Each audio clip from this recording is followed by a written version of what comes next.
welcome back to the GorillaBiker. Today what we're going to be doing is rebuilding the forks on the GSX-R. Now I've already done one because I wasn't so sure about upside down forks, which came out fine. If you follow me on Instagram, you would have probably already seen that one.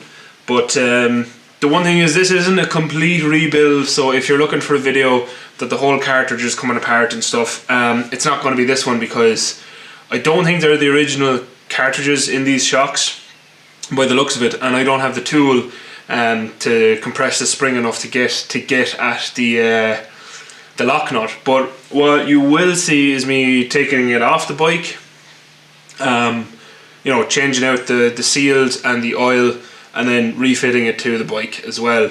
So if you want to see that, if that's something you're interested in, stick around for the video. So a couple of things we need to run through. Obviously, first what you want to do is take off the wheel. To take off the wheel on the little baby GSX-R, is you take out this boy, which is a 20 something or 30 something, I can't remember. And you also obviously need to undo your pinch bolts here. There's also two over here. And then that just, you know, you slide out this and the wheel comes out. Then what you need to do is remove your fender. You need to remove this, your fender, or whatever you want to call it, front mudguard. And that is so that the forks can actually come away, because that is actually bolted on to the forks here and also up here. So there's two bolts each side. They look like this. So that screws in there. So you want to take those four out as well, and that is what holds on the mudguard. Once you have the mudguard removed, there is your upper clamp bolt here. You want to loosen, oh sorry, wrong one, this one.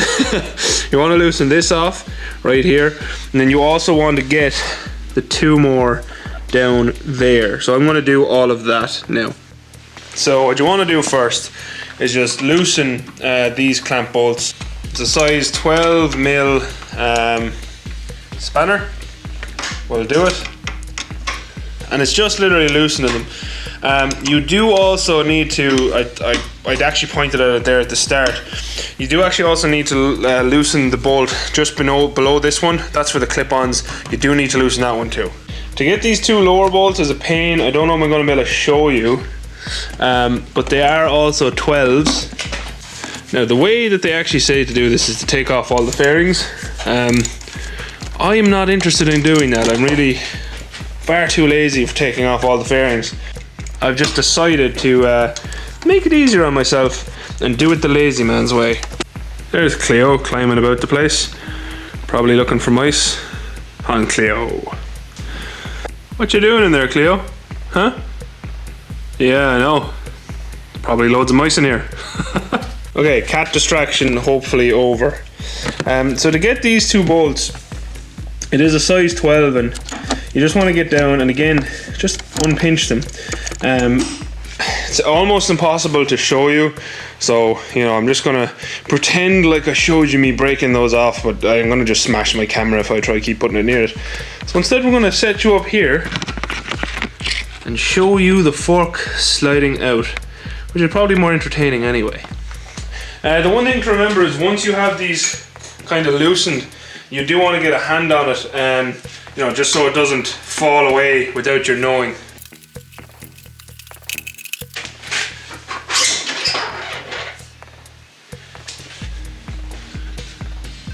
Voila! One fork removed. So now to clean this up and get it ready for the new seals.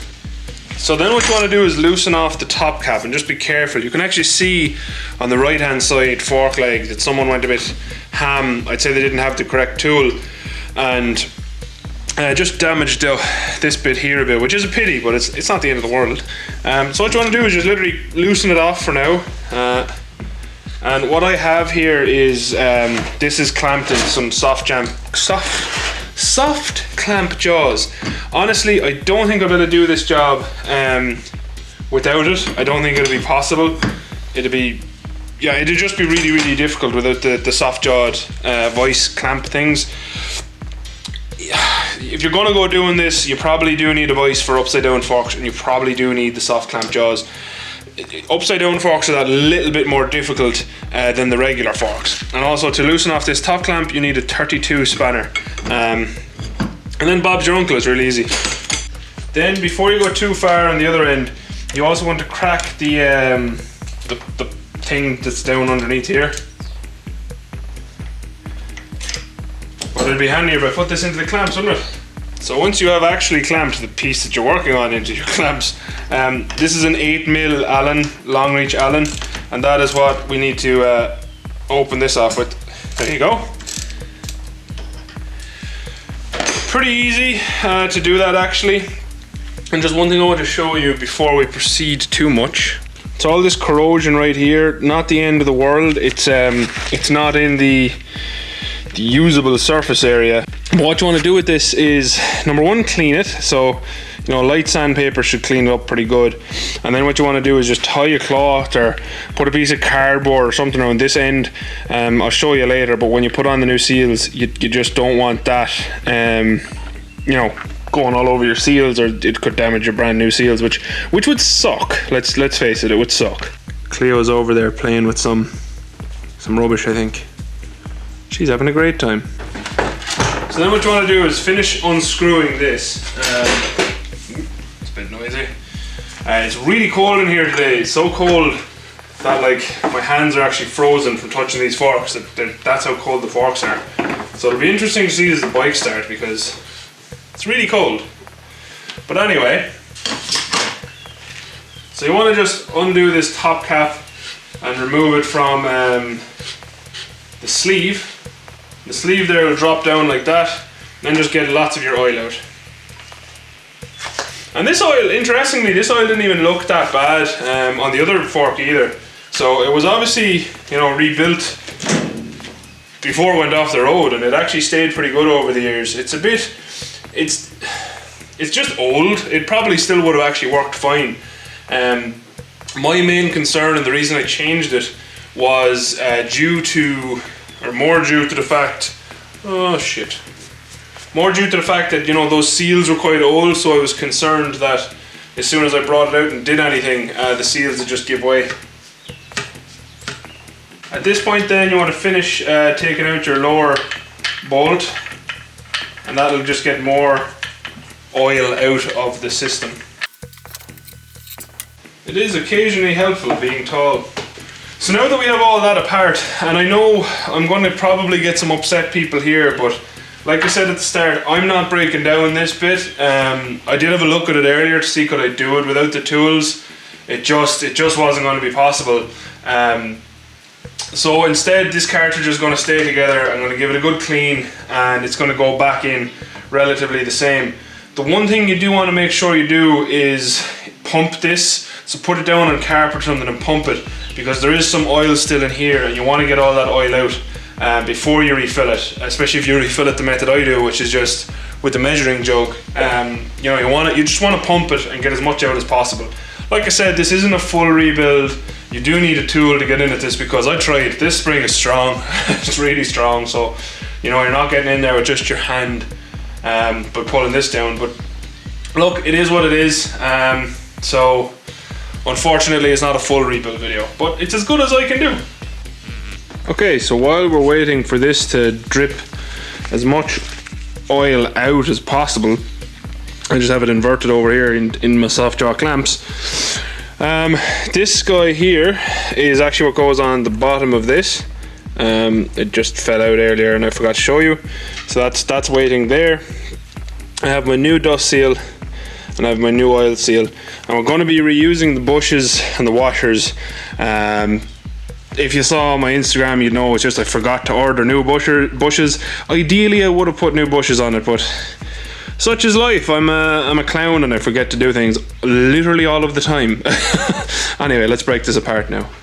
Okay, so to get off the dust seal, and I'm sure there's going to be people who say this is the wrong way to do it, but what I do is, Cleo, 1 second. I don't think Cleo understands that when she makes noise, it ruins the video.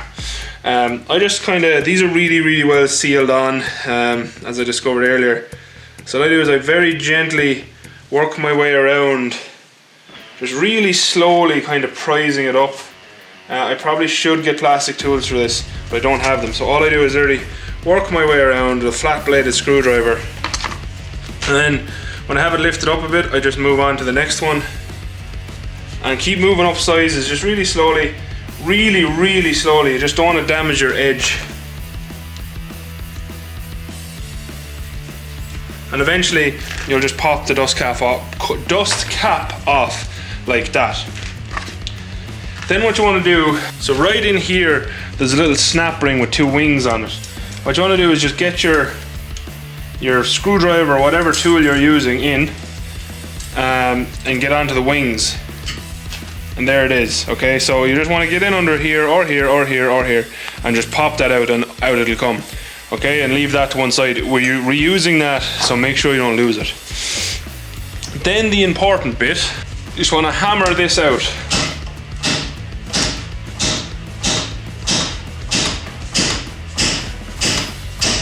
There you go. The reason you do the hammering is to get it out over the bush, and I'll show you that now in a sec. So then you can leave this to one side, just give it a quick clean and leave it to one side. This we don't need for a while. So next we have to get these bushes off, okay? The easiest way to do this is to undo this bush here, which you just want to get your screwdriver in and spread it enough so that you can lift it up just onto that edge there, like so, and then just slide it away. And everything else will just slide off. So you have your over bush, or whatever you want to call it, I'm not sure what the functional term is. You have your washer, very important. And then of course, your oil seal, which is going to get absolutely destroyed. And it's important to notice that, right, that edge there is really sharp. So when we're putting these back on, I'm going to show you what I do to protect the new oil seal from this. But this is absolutely vicious. It'd cut you. Like, I wouldn't even say sorry for cutting you, it'd just cut you and laugh. So now we just have everything laid out. So everything on the bottom is the old. There's a little cap for the spring cartridge, the old dust seal, the old inner bush, the old outer bush, the old washer, and the old oil seal. So all we're going to do is throw away the 2 old ones, and there you go, that's our new set. Oh, I nearly forgot. And of course, the spring washer, which is, you know, obviously very important. Without the spring washer, you're in trouble. And the way how these are actually arranged as they go back in, we'll put them properly, I suppose. The reason this layout is important is with an upside down fork, usually what you would do is, you know, you can slide everything back on as you work. But with an upside down fork is you have to have everything arranged, because this actually goes back on first. Ignore that. This thing goes back on first, then you slide down your spring clip, then you put on your washer and everything else, and then what you do is you turn it back up the other way in order to hammer everything back in, because it's upside down, you know what I mean? You kind of do everything backwards, but I will show you that, don't worry. If you want to see what I'm talking about, stick around. So now before we move on, I'm going to clean the actual stanchion, and I'll show you how I do that, and I'm going to clean everything else. I already cleaned this internally, going to give this a quick wash off, and obviously just polish off the fork light, but I'll show you that now. So now with this stuff is you want to just hit all of the rusty spots with a really light grade sandpaper. This is 1000, and then you can go back up to your 2000, whatever. It's actually, I'm going to turn this out and show you, it's quite bad right there. So that's what I'm mainly going to work on. Nothing too bad, like it's not actually, I can't feel pits, except right there, that's pitted. But this isn't that big a problem, because, you know, once you polish this off, this is like the very extreme end of your fork travel. And since I always add a little bit of fork oil, which I'm not going to talk about anymore because people get upset with me and say it's wrong and all this. It's always worked for me, and I'm a very big lad, so if you have a problem with it, you know, you do what you want to do your own way. But the rest of the stanchion is really clean. There's really nothing much on it. And if you want to, what I sometimes do is just put a touch of oil on this as I sand it, just to give it that little bit of extra, you know, smoothening power. But yeah, look, this stanchion isn't perfect, but like I said, it's very unlikely that the seal is ever going to travel down this far anyway, so I'm just going to clean it off in order to stop any more corrosion if I can. Okay, so after quite a bit of polishing, that's as good as I'm getting. That these are all fine, can't feel them. This is definitely a pit right there. There's not a whole pile I can do about it. It just kind of is what it is. You know, I don't have the money to change these right now, so it's staying as it is. But it is gonna be my excuse when I change to you know, like a newer front end in the future. That's my excuse right there. Everyone write it down. Right there, that little boy right there, that is the Gorilla's excuse for changing to a newer front end. But yeah, while this is off and like this as well, just take your time to clean up everything, because usually you wouldn't have this type of access. Okay, so for reassembly, what's really important is, first and foremost, you want a piece of plastic for here, okay? Because like I said earlier, it's really, really sharp. And then what I like to do is just cover that with red rubber grease. And also everything else with red rubber grease. Now how we're going to go back on is we're going to pop on our dust cap first, because that'll actually sit down here. Then we're going to put on our spring clip, then our oil seal, right? The one thing, like I said earlier, I want to do, and I can't remember where I saw this, but it was from I think he was a YouTube mechanic, either that or someone who I know who does this. But just tie something down around this end, because that's where all our pitting is, right? And that'll just stop things getting down there and hitting it. I really can't remember where I saw that, but if someone remembers who does this on YouTube, if anyone does it on YouTube, drop it in the comments and I'll obviously credit them, if it was in fact them that I saw it on.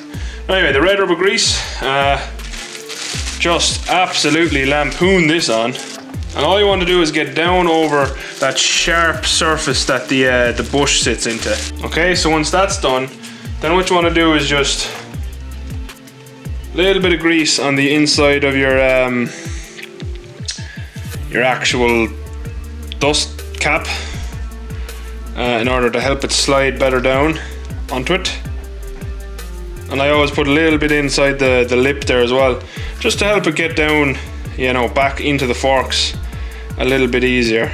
Then all you want to do is pull your plastic tight and slide this down over it, and you'll actually see when you're sliding it how much rubber grease it takes with it, and that'll just tell you how tight that. See, it actually ripped the plastic a bit. That'll tell you how tight that is, okay? So then recover your red rubber grease from what you just did. Move your plastic slightly so that you don't hit the torn bit again, and then just re-grease it all up. Then what you want to do is just slide down your spring clip. That's not as important, but you want it going on. You don't want to forget that. Then I always like to give a little bit of grease on the inside of the oil seal as well, like that, and also just again a touch on the outside. It just helps it seat. Not much, you don't need much, just a little bit, and hopefully you can see that. So that's all I've done, is just grease that up. Again, hold the plastic and just gently does it, slide it on. All the way down, there you go. And your plastic is good to come off. Don't worry about all the grease on the fork either, that doesn't really matter. One thing I will say about this, so generally what you see is the deep side, so there's like a deep crevice in there, I don't know, can you see it? That needs to face back this way. Next on is your washer, then your outer bush, and then what you want to do is just, I've cleaned all these as well by the way, just slide on your inner bush, mind your fingers, and that'll snap into place like that, okay? And then that's pretty much you ready to start reassembling it a bit and putting everything back together. We'll put this the correct way around this time. So now hopefully I'm over my stupidity. Unlikely. What you want to do is just give yourself space and kind of seat the seal as good as you can. I'm once again using my seal driver as always, because it's very handy. Get everything sat kind of good. It is hard to hold everything in this way, but we're going to do our best. And then what you want to do is just try hammer everything home.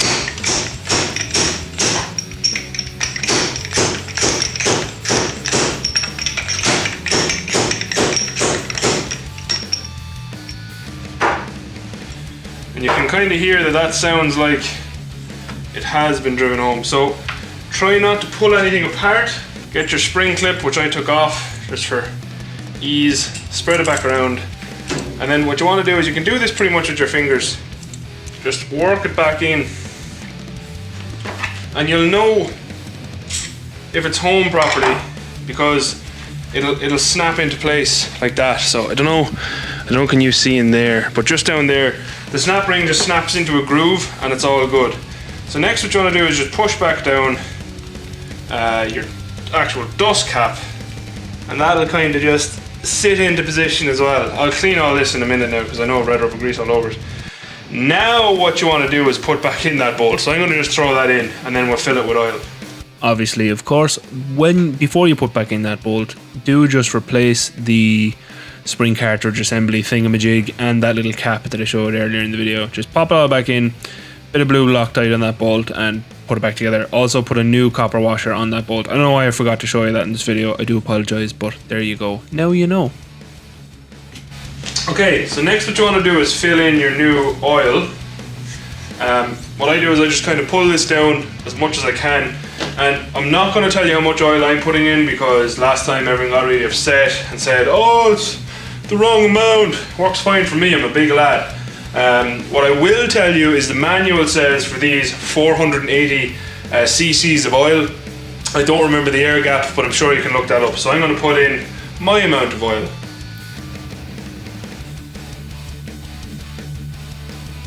And once you've your oil in, what you want to do is try pump the fork carefully. You'll actually see the oil level drop as it forces out air. Do that for a while until you don't hear any like sucky air noises anymore, and you should be good to go. Again, like I said, this isn't the ideal way to do it. There is better ways, you know, like full rebuild ways, but I don't have the wherewithal to do that. I don't have the tools to do it for upside down forks. I am going to invest in them so I can do it next time, but this time I just didn't have it to do. So then what you want to do is just screw back on your outer sleeve like so, and there you go, one rebuilt fork. It's a beautiful, yeah?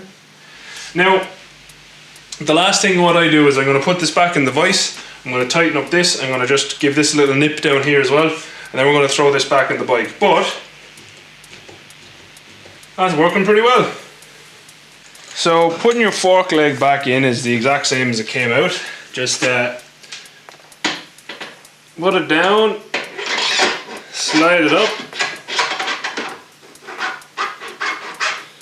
Just make sure that your gap at the very top is the same as it was before until you took it out, and that's why I actually do one of these at a time, so that I can match them back up. Either by measuring it with the vernier calipers, or just eyeballing it. So then you just have to pinch everything back up and look up your manual for your torque specs, whatever else. But yeah, that's pretty much it. The forks are refilled and ready to go. Remember when you're finished to go around and give everything one final nip up, just to make sure it's all okay. So there you go, that was just a quick guide on how to pretty much change your oil and your oil seals on upside down forks. It's not a complete rebuild, like I said. I just don't have a spring tensioner. I wasn't expecting the forks to look like that internally. I think they're a different cartridge maybe. From what I had seen online of the GSX-R 750 fork, I should have had access to get to the lock nut. If I'd had access to get to the lock nut, that rebuild would have been very different. If you want to know how much fluid I put into my own fork, just private message me. It's just the last time I said it, people got mad at me, even though, like, you know, it was like 15 mil extra, because I'm a big lad and I was going off the advice of qualified professionals. So it's basically just me making my life easier. But if you want to know and you'd like to know, feel free to message me and I will tell you how I did it. So pretty much there, the forks are rebuilt, nice new fluids in there. You know, they feel way better. There wasn't that much fluid actually in them, so I don't know how they leaked over time or whatever else, or had someone, you know, with someone using them for a different purpose, or had they themselves made a judgment call and put in less fluid or whatever else. I don't know. But really all I'm waiting for now to get this on the road for a test ride is the parts for my Dremel to clean out the caliper as well, so I have those done. And yeah, that's it really. I just need to balance the carbs, but I can bring them for a test ride without balancing the carbs. It still runs, so yeah, we're getting there, we're getting there. If you've watched, thank you very much for watching. If you found this video helpful, please do let me know in the comments. It makes my day, genuinely, if I know I've helped you out a bit. The one thing I will say is upside down forks are that little bit more difficult, and you do need that few more tools and patience than regular forks. Regular forks, very straightforward. Upside down forks, just that little bit more challenging. So yeah, just take your time basically, and you'll get it done. There's nothing difficult to do on them. You can definitely do it.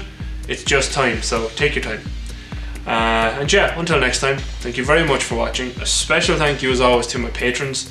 I know I've moaned a bit sometimes to my patrons about how long it's taken to get this done, but there's a lot to it, and I will do a wrap-up video at the very end of the GSX-R series to let you all know what I thought in the end. But massive thanks to my patrons. Thank you for your support. I really do appreciate it. It does really make a difference, especially at the moment, because I have a couple of projects on the go. And I overspent a little bit on this one, but anyway, such is life. Yeah, until next time, thank you again. Adios. Outro crew. How many cc's of fork oil do you think I put in? Let me know in the comments. If someone gets a correct guess, I might even like send you a sticker or something. if I ever send stickers again. And also, lastly, if anyone wants to know what I used Liqui Moly 10 weight medium fork oil. It does suggest in the manual 10 weight, and I have lots of 10 weight, so that's what I use. I like Liqui Moly, I've said it before, and I like 10 weight medium. It always feels good in the forks. So next I want to upgrade the springs in the CBF and the fork oil in the CBF, so stay tuned.